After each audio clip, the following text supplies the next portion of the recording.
Hi, everybody. So welcome back to day two. Today we are going to talk about some advice for high schoolers specifically. Talk about college applications, some more advice about them, the GPA, the ACT or the SAT, volunteering, and the asynchronous work. So for high school, I'm pretty sure most of us, if not all of us, are already aware about how important it is. Most parents kind of drill you on it.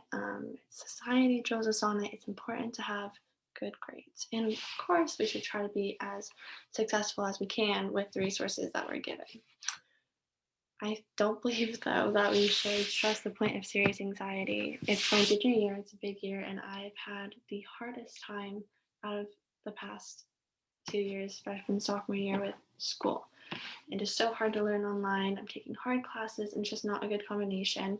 I have to take a step back and remember why I'm doing this. That's kind of why the outlining helps me, because it makes me realize my goals. And hey, even if it's stressful right now, you will be happy hopefully later on because you'll achieve what you wanted to achieve.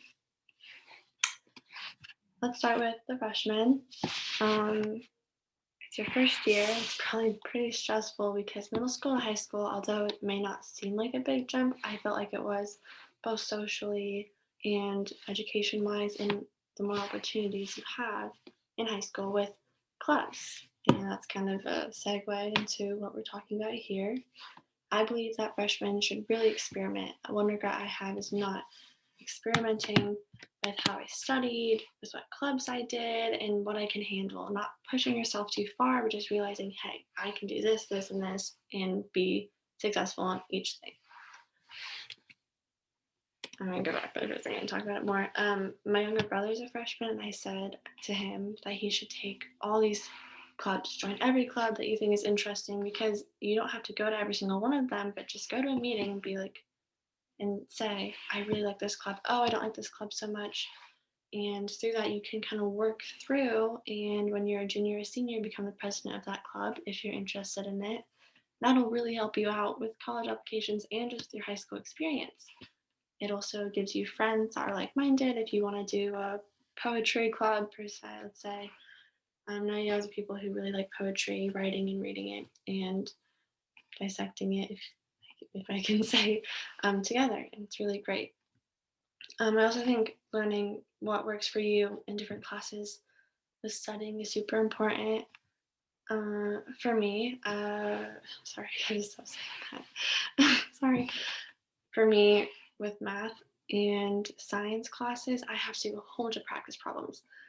Like, there's barely any book work at all. I just practice problems from the book and also from online.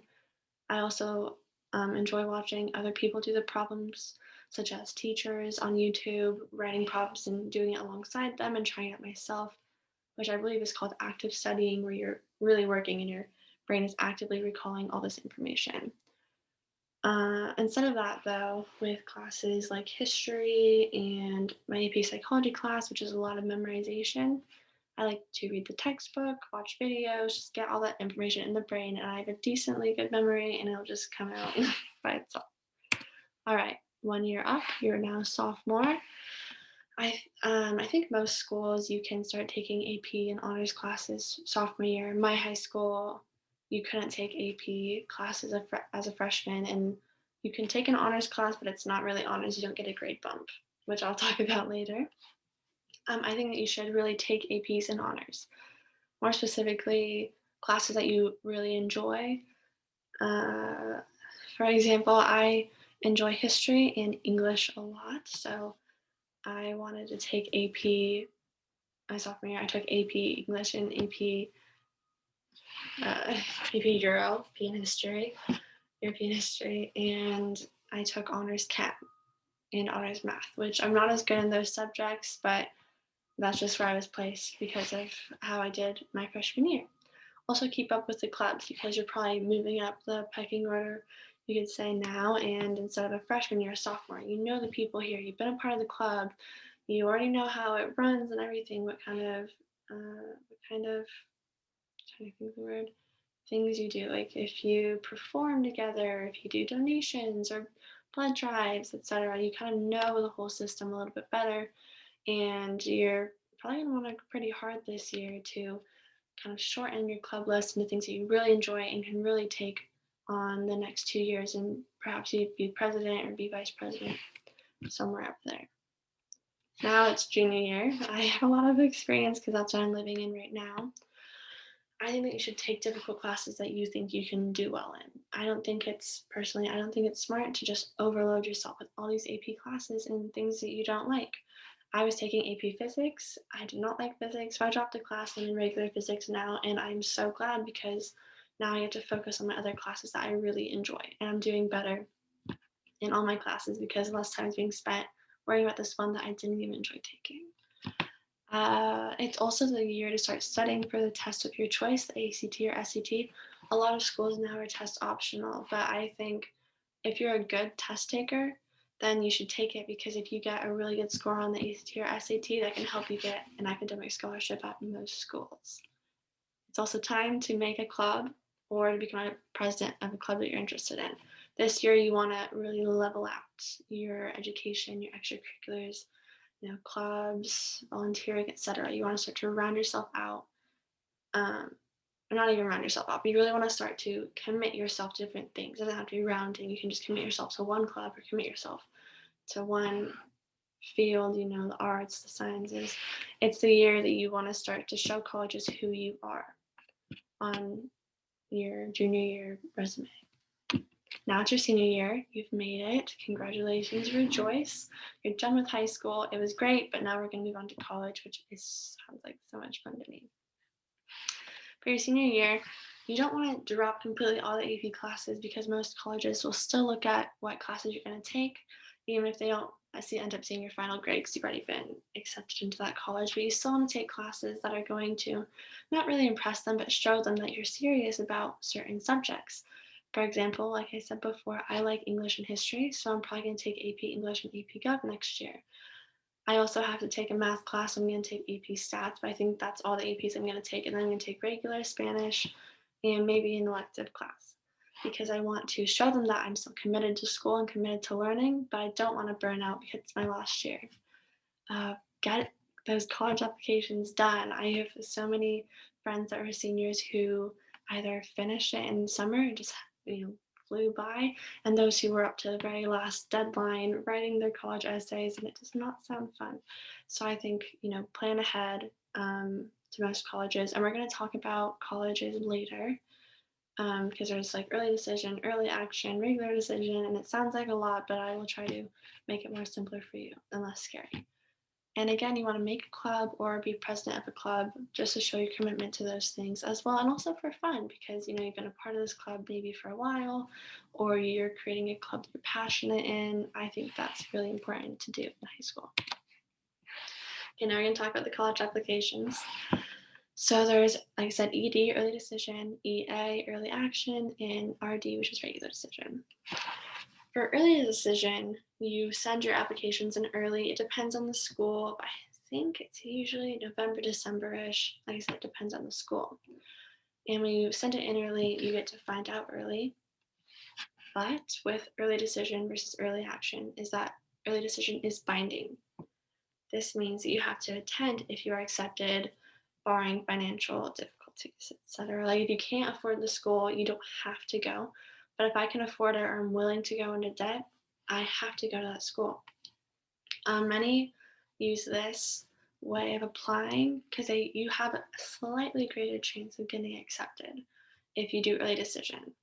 For example, if you really, really, really always wanted to go to University of Washington, that's your dream school, you want to go there really bad and you think you can get in, but you're not exactly sure, you would apply early decision because you're dedicated to going there. It's your dream school. You have pretty good grades and pretty good extracurriculars, but you just need that extra little bit of help. Early decision is the way to go. But it is binding, which a lot of people don't like because what if you get into another school that you really like as well? You can't really pick. You have to go to the school you're accepted in early decision. But like early decision, there's early action, and that is also when you send your application early and you find out early, but it is not binding. So you can do, as far as I know, early application to Washington, Oregon, Texas, North Carolina, Chapel Hill, and you can do all of those and you can get accepted to all of them, and then you have your pick. I'd also like to include early decision. Since it's binding, you can only apply to one school. You can't apply early decision to this school and this school, because if you get accepted into both, it's not really binding. So it's just like one school. So if you are dedicated to one school, maybe send ED there. Depends on how you feel, if you're willing to pay tuition, etc., without a scholarship or anything. And then we have the regular decision. Regular decision, and this is set at the regular time. It depends on what school it is for what the deadline is. I don't want to say because I don't want to be completely incorrect, but it's usually after December, usually around January, I think. I look more into the early action stuff, but you find out at the normal time, which is later. Like early action benefit is that you can apply to these schools, and let's say you don't get into any, then you can still apply regular decision and find out later.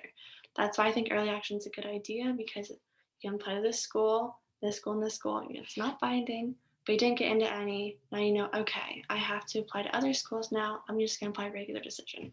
You still have time to make more applications and send them in and get accepted somewhere else. And just like early action, regular decision is not binding. So it's the way that most people go about it these days.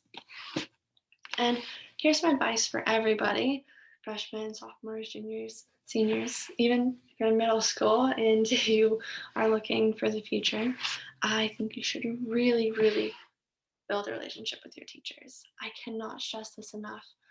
Having a good bond with your teachers is so good for asking for help if you're not understanding a concept, if you're struggling in the classroom with maybe other students, or just that way that they're teaching you isn't working. Communicate with them. Most teachers are there to help you. They want you to succeed in their class, and you just have to communicate with them about that. Also, when you have to be asking for college recommendation letters, you want to have a good relationship with your teachers so they'll write you a very nice letter. Also, know your limits. And by this, I mean to know what you're capable of. Don't stretch yourself out too thin, because you're going to most likely regret that later on. Deal with what you can deal with. Don't do too much. It's also crucial to ask for help from either teachers, peers, parents, online, Google, etc. You don't want to just struggle through it by yourself. You really want to understand concepts, and if you're having trouble socially or anything like that, you want to talk it out. It's so beneficial. Now let's talk about GPA. I talked about earlier, I think a little bit with honors and AP classes. I'm going to go into more depth here. So our GPA stands for your grade point average. If you know averages, that's when you take up all the numbers that you want to average and then divide it by how many there are. And I'll give you an example later. But the typical scale, I think some schools may do it differently, but the typical average scale for normal, no APs, no honors, nothing fancy like that, is an A is worth 4 points, a B is worth 3, a C is worth 2, and a D is worth 1. And Fs on each level don't have any points or 0. Now for the honors weighted scale, it goes up a half point each time. So an A is 4.5, a B is 3.5, a C is 2.5, and a D is 1.5. Again, F is 0. And for the AP scale, it goes up another 0.5 from honors, or a whole point up from regular, or normal, sorry. So an A is 5, a B is 4, a C is 3, a D is 2, but F is still 0. F does not go up by 1, even in an AP class. Now you want to add up all your class grades and then divide them by the number of classes you are taking. So let's say I'm taking 5 classes. I have 3 A's, 1 B, and 1 C. I'm going to add that up and divide it by 5. And I have a 3.4 unweighted GPA. And I also just threw in the AP weighted GPA. So I have 3 A's, 1 B, and 1 C. That's like having 3 5 points, 1 4 point, and 1 3 point. You add them up, divide by 4, and you get a 4.4 unweighted GPA. That's a big jump in GPA. That's why a lot of kids take AP classes to kind of boost their GPA and make it look a lot better, because a 3.4 to 4.4 is a big jump. Now let's talk about the SAT before we talk about the ACT. It is out of 1,600 points, and that is made up of 4 sections. Each section is worth 800 points. And at the very end, you add them up and you see what your total score was out of 1,600. There are 2 math sections, one with a calculator and one without a calculator. And then there's a reading, a writing in a language, and an optional essay. But I'm also pretty sure that they got rid of their essay along with the subject tests. Let's talk about the ACT. I'm taking the ACT. My ACT has been postponed 3 times, so I'm taking it in April. Hopefully, it'll finally happen. This one, instead of out of 1,600, is out of 3,600, and this is an average score. So you have an English section, a math section with a calculator, a reading section, and a science with no calculator, and the optional essay, which is still you're still able to take it, unlike with the SAT. And like I said, these are average. So if you get, I'm not going to math that. If I get a 36 in English, math, reading, and science, I have a 36 average. If I get a 28 on each, I have a 28 average, and so on. So just add up what score you get for each individual section and then divide by 4, and that's your average score. And they round it up 1 point. So if it's a 21.5, it's a 22. Or a 21.75, it's a 22. Now let's talk about volunteering. I should have talked about this earlier, but with each year in school, you want to try to volunteer as much or as little as you can. But I really recommend volunteering. It's really great. It makes you feel good, and colleges also really enjoy it if that's what you want to do it for. It's a big motivation. Just get involved. There are so many opportunities to do in your community. You can even, if you're willing to go drive a little bit, there are so many opportunities. More about this, I volunteered. There hasn't been as many options with COVID, but I volunteered at the library writing book reports, or not really book reviews, so much book reports. And before, I also went to an elderly recreational center, and I got to work in the library, which is so fun. I organized books. I got to take some home that they no longer needed, and it was a really nice thing to experience. Okay, I'm going to show you how to volunteer, how to look up volunteering opportunities. So if you'll give me a moment. Okay, so here I just looked up volunteering Los Angeles. You can just look up volunteering your city or the city you want to volunteer in. It doesn't necessarily have to be the city that you live in. Here, let's see, this looks like a good website. It has best volunteering opportunities in LA. Volunteer Match, sounds about right. And look, if you just scroll through, there are so many opportunities. This is the first page and it's got 25. It's pretty awesome. Feeding the homeless, dropping off sack lunches, providing meals for the homeless, bringing books to Life for Children. I mean, it just sounds it's so fulfilling. I cannot stress that enough, how fulfilling it is. Now let's pick one. We'll just go to the first one, feeding the homeless on Thursdays. So you first want to read it through and see if it's even possible. So every Thursday from 12 to 2. So if I was looking at this, I would need to make sure I'm available from 12 to 2 on Thursdays. Anyone under 18 will need a parent or parents' consent. I'm under 18, so that's what I need to do as well. And then here, I haven't been to this website before, but I assume you pick I want to help. If not, you can probably look up the website. Oh, and then here, this is probably how you sign up. You sign up with Google and probably start connecting with someone who works at that volunteer center. And there you go, you get volunteer hours and you get to feel very happy for what you just did. And I just look at the requirements here. You must be at least 18, but it does say that you need a parent. You can have a parent's consent. So that's good. And I mean, there's just so many opportunities, and I think that you should really look into it because, like I've reiterated again, it is very, very fulfilling. Okay, let's get back to the PowerPoint to look at our asynchronous task. Okay, we're back now. So let's go on to our asynchronous task for the day. I'm gonna move myself out of the way. So for the day, For today, I would like you to research how you can improve yourself with however many years you have left in high school. Maybe you're a freshman, sophomore, junior, senior.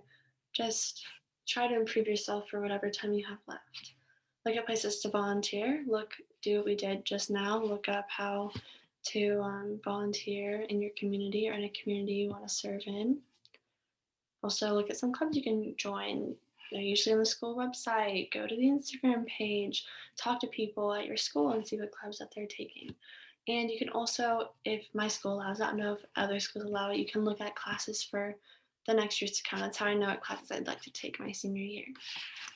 And here's an example of how to research the volunteer opportunities written down in case you want to see it written down. Just look up high school volunteering opportunities near me. I just looked up city volunteering opportunities and then begin searching. It might take you a while. It might be the first one like we did just now. It might take some time. Just find what you really are passionate about and what fits for you. And then after choosing a volunteer opportunity, go to their website or however on the website wanted you to sign up using their website. And if you're comfortable, do that. Just find a way to make a difference in your community. And that's all. Thank you. Complete that task. Hopefully you find something to do. Hopefully you can make a change in your community. And I'll see you next time. Bye.